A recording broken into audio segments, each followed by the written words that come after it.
Good morning, Twin Cities. Welcome to Reckoning with Real Estate, a show about the American dream and building a better real estate company. I'm Paige with the Real Estate Collaborative, and I am joined today with Megan with the Real Estate Collaborative, also BOTFG, Boots on the Ground. And we are going to talk today, our first two episodes, we talked about what makes REC different in terms of residential real estate and, you know, how we do things differently, more transparency, no dual agency, no broker's admin fee, and flat dollar amount commissions, among other things.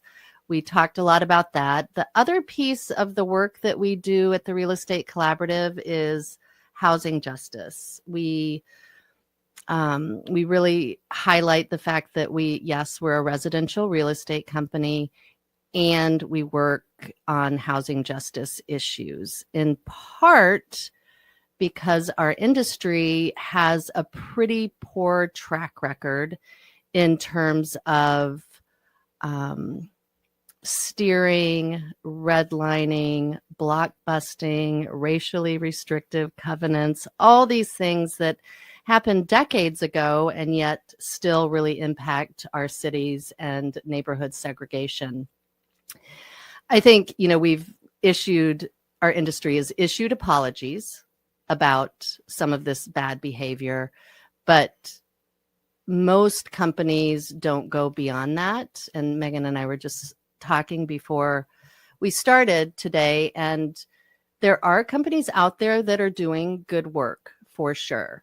Mm-hmm. And I think it's our opinion that they're just not going far enough. So today we're going to talk a little bit about how REC works in the housing justice space. And, you know, we really consider housing justice to be social justice, racial justice. Everything begins at home. We think of it as housing is a front end solution for folks. Without housing, the other outcomes of success like education, employment, healthcare are really, really poor. People need housing. And of course, we're in the midst of a housing crisis, and some would call it a housing tragedy. So what can we do as a real estate company to just affect some sort of change or educate people about the problem and how they can get involved? Yes. And I think that we both come, to housing justice from two different areas. We have been and are both homeowners and a renter, and also as a realtor. And so, for the listeners out there who, no matter what kind of housing you have, whether you wish it were better or you're so grateful for where you are, that makes you a housing advocate. Mm-hmm. You either want to fight for better housing, more housing. I shouldn't say either. And if you are thankful and in a good spot, fight for housing so that others can have that same place they call home. And then as a realtor, Paige and I have seen so many different houses throughout the Twin Cities. And I really don't believe you can be in this industry and not be a housing advocate. Right. And want not only more, because we see how hard it is for buyers to find a house and get a house.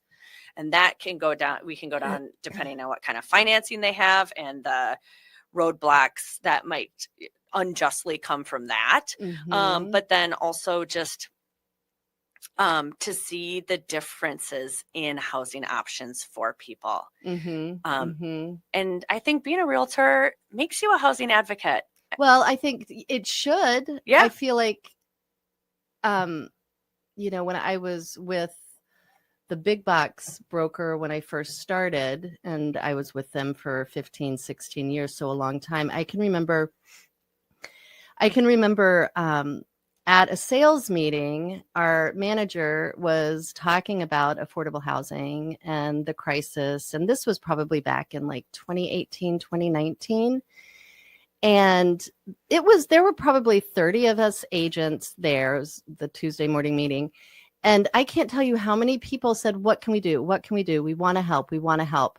And I will just say that those same people are still out there, and we reach out to them and we kind of don't hear anything. We say, here's how you can help. Mm-hmm. And I don't know if it's a capacity issue or it's a fear issue. You know, I think it's hard to do things new. And I think sometimes people get scared of activism because then they feel like they need to talk Mm-hmm. and talk publicly, and maybe they don't know enough about the issue where they feel like they can talk about it intelligently. I'm not sure, but Yep. I will speak, and Megan, you and I have talked about this, that it's been we started REC 2.5 years ago in 2022, 23, 2023, Yep. April of 2023. Yes. And I really thought the combination of, you know, residential sales and housing justice, I really thought a lot of realtors that I knew and that you know would join us and say, gosh, this is so cool. We've been looking for an opportunity like this. And, you know, we feel really good about how we help people buy homes and sell homes. But we also see, to your point, this other problem where, you know, maybe we should be advocating for more housing in more areas at all different price points. And there was not a flood of realtors that, I mean, there was you, there was Tara, there was Irish. Yep. And then it kind of stopped. Yep. And I, you know, honestly, I mean, I have, you know, a pretty close group of realtor friends. I will say a lot of them didn't even ask me questions about REC. Yeah. When I would be with them, like on a long weekend. Yeah. And I was kind of shocked by that too. Yeah. So I don't know what it's about. I think maybe it's challenging the status quo. People aren't comfortable with it. These are really good people. So it's not that. Yep. But it would be good to get more realtors involved, like you said, advocating for more housing. Yep. And just like you said, we know a lot of great realtors, and we're part of, Paige and I are both on the Affordable Housing Task Force for St. Paul Realtors Association, and we do a book club, and that is wonderful. And I think you and I both want action. We want to like do something, impact housing. Right. And I do think that is scary for folks who don't have that drive, I guess. Yeah. And so, but we also try and make it so easy. I know. So it Yeah. is tricky. I just remember when I first got my license, you know, you do a, so this was what, 8 years ago. And I think I talked to someone, and I think they told me that they still do this now, where we were in the new realtor meeting, and they were going through all sorts of different information, and they put up a picture, and there was a picture of like a smaller, like 1950s Rambler, and then a new build, a big one, looked, you know, triple the size of this other one, and then another 1950s Rambler next to it. And they said, what is wrong with this picture? And in my head, I thought, oh, those two houses have this huge monstrosity in between them. And someone raised their hand and said, that new build, the two houses that are on each side of that new build are going to bring down the value of the new build home. Oh. And so in their minds, these two little Ramblers were the problem. Was this a group of realtors? Yeah, all new realtors. Oh, gotcha. And the person said, that's right. That those two houses. And I thought from that moment, oh my gosh, what have I done? I'm in the wrong industry. What? I am like fighting for those two little houses. And I'm not saying if you have a new build that's wrong, but we have to also think out of the box of like property taxes. It's all about making money, and that's not true. Home is so much more than that. Right. And we need different types of housing everywhere. Yep.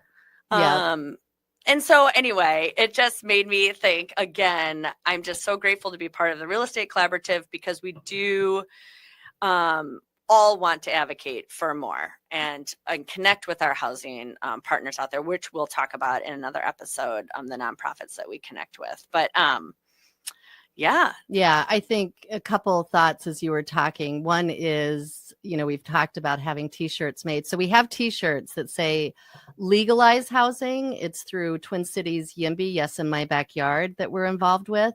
And we talked, we're going to, for the first 3 people that drop us a note on our website, we will send you a Legalize Housing T-shirt, and they're pretty cool. They're black and white, big white lettering. They're nice. And you can find us at therecolab.com. That's THERE as in real estate, COLLAB as in boy, collab. It's short for collaborative. So the recolab.com. This always takes it feels like 5 minutes to say this whole thing.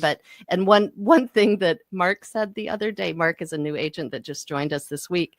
He's like, have you guys ever thought of Recola? Oh, and we had, which was so funny. So that's one way to remember our website is Recola, but it's not spelled that way. So maybe that's not super helpful. But anyway, go up to the right-hand corner on our website, therecolab.com. There's a Let's Talk button. Fill out the form and send us your address, and we'll get a T-shirt. Give us your T-shirt size, and the first 3 people to do that, we will send you a T-shirt.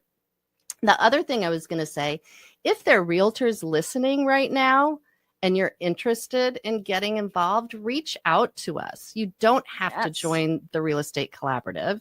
We are happy to have you advocate for more housing when we do community events and go to city council meetings, planning commission meetings. When we have events, we would love to have, for lack of a better word, more foot soldiers on in YIMBY, because we really do need more housing. It's awful. I live in an area where I see homeless people almost every day, and it's heartbreaking, and it shouldn't be that way in a country as rich as ours at all. Yep. And what else? We're about to go to break, and what else should we say? Oh, I mean, you can find us on podcasts, on the YouTube. Brett is like, you can do it. Keep going. You got a page. And of course, at our website, therecolab.com. And you are listening to Reckoning with Real Estate, a show about the American dream and building a better real estate company. And we will get back to you in a few minutes. Oh, wrecking ball, you steal the show. Every move you make.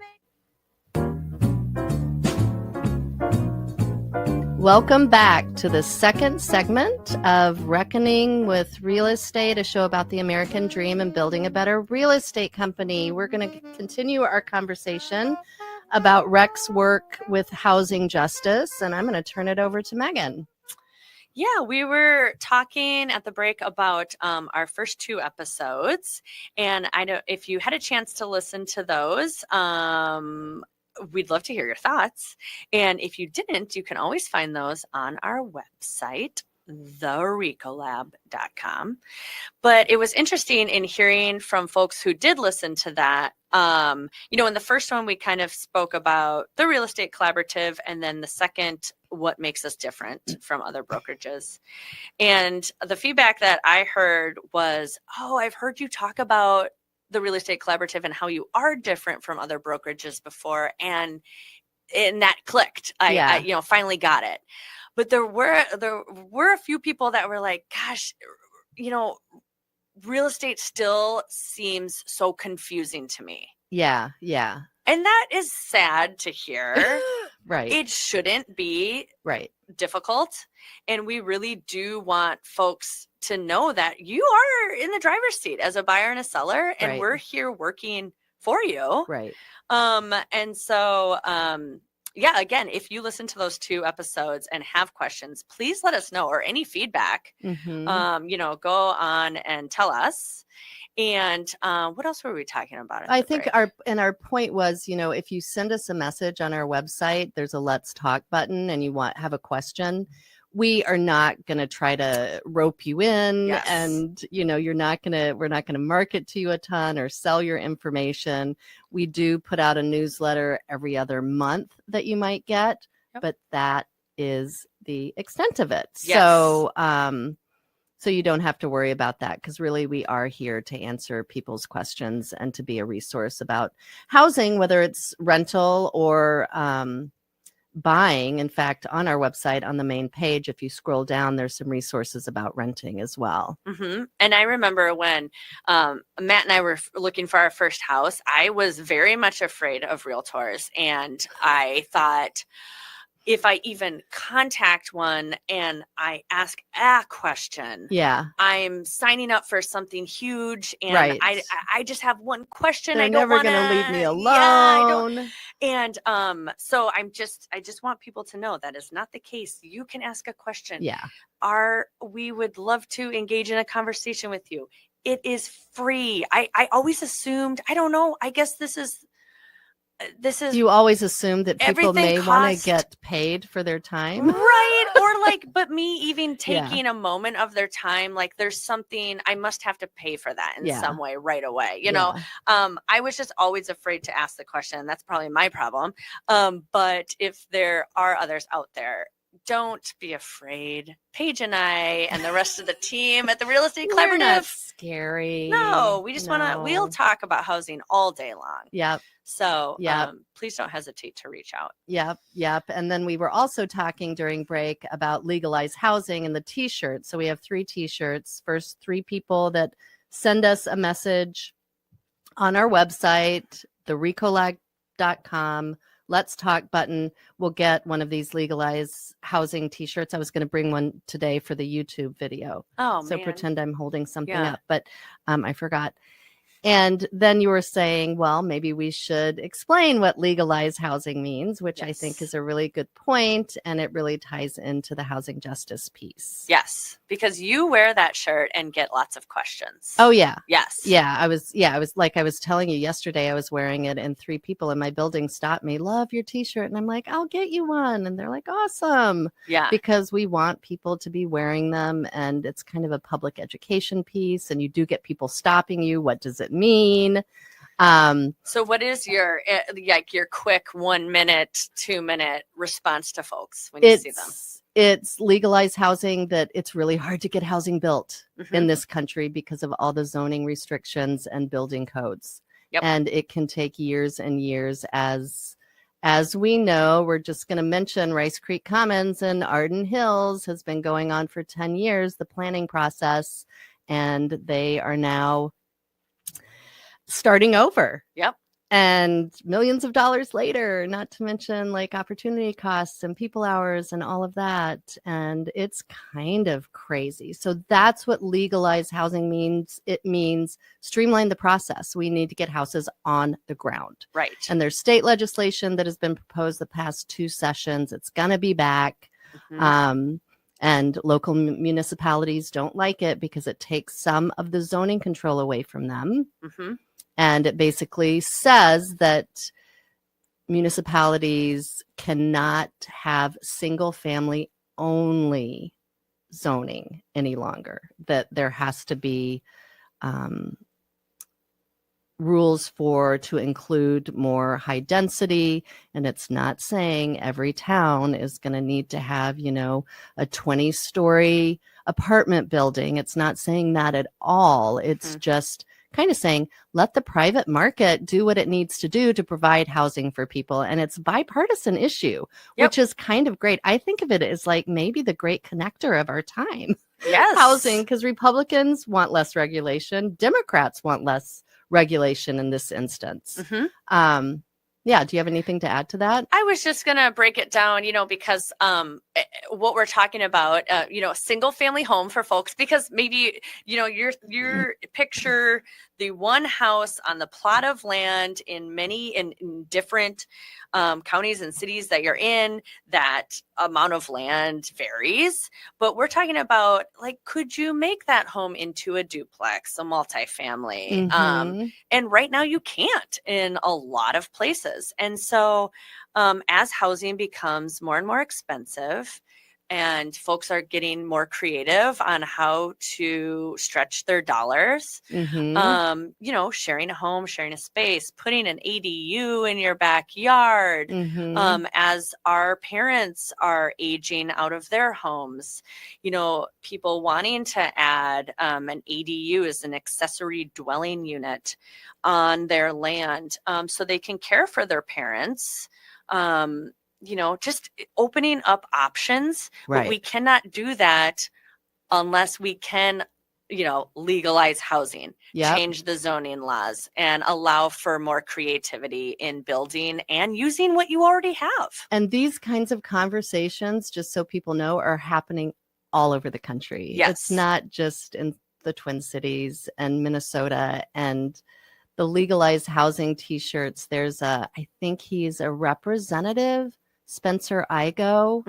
Up north. Yeah, he's a young guy. He's a Republican. And I heard him speak several months ago. I think you were there as well. And he was talking about, let's legalize starter homes. Yes. Again, it's almost impossible to build starter homes anymore in this country, which is the foundation of the American dream. Yes. And how do we get that back? Right. And people who are listening might remember the Sears homes that would come and you could build them.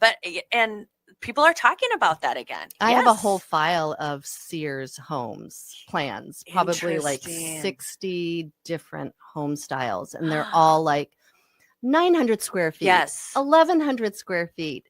And lots of people bought those and had lots of babies and lived in them comfortably. And the babies turned into human beings and people and adults, and they're fine. They're well adjusted. You know, I think we've gotten so used to needing so much space, or thinking we need a lot of space, which certainly some people do. And if you can, that's great. But it would be really nice to see starter homes being built again. Really nice. And I mean, pretty amazing now. If any of our listeners, like, I don't know if you went to the state fair or if you go to any outdoor events, they do have like the container homes there that you can tour. Yard homes. I mean, we're talking pretty energy efficient, sustainable. I mean, they're easy beautiful. to build, quick to build. Quick to build. Right. And don't have to be on a permanent foundation necessarily. And so there are lots of people in the world doing all these creative things around housing, and the government kind of stands in our way from putting them in the ground. And that's a problem. One thing I'm going to read, and this is, you can go to our website and go under blogs. There should be this blog. It's called Home Matters. And this is Rec's housing justice side of what we do. And we put this together when we first started. And I'm just going to read our intro to Home Matters. Why does home matter? And we start off with a quote from Minnesota Realtors Magazine from May of 2019. Although Emma was a skilled manager and administrator, running a real estate business was about a lot more than transactions and profit margins.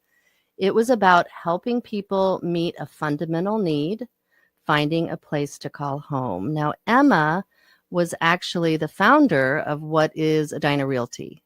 It started in Edina.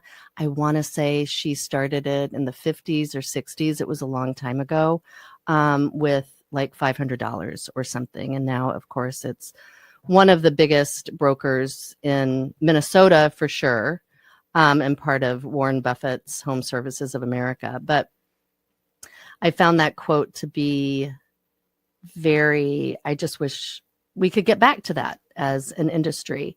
And then we go on, and stable housing is foundational for all other outcomes of success. In addition to providing basic shelter, housing that is safe, stable, and affordable creates the foundation for improved physical and mental health, increased access to education and employment opportunities, and greater financial stability. In Minnesota, it is estimated that as of 2023, we are over 100,000 housing units, rental and owned, short for those on the lower income of the economic spectrum. This shortage grows year after year and is the major contributing factor to skyrocketing housing values. Put simply, housing matters. It matters just like healthcare matters. It matters like clean water. It matters like healthy food. Right. And so that is the legalized housing. We need to be able to build more homes to make up for that already 100,000 housing units short. Yeah. And that, yes. And housing is basic economics, supply and demand, like everything else. So we'll continue this conversation our next episode, and we hope you'll tune in. This is Reckoning with Real Estate, a show about the American dream and building a better real estate company. And you can find us at therecolab.com. Drop us a note, and the first 3 of you will get a free t-shirt. All right. Take care. Enjoy your week, and we'll see you next Sunday. You steal the show. Every move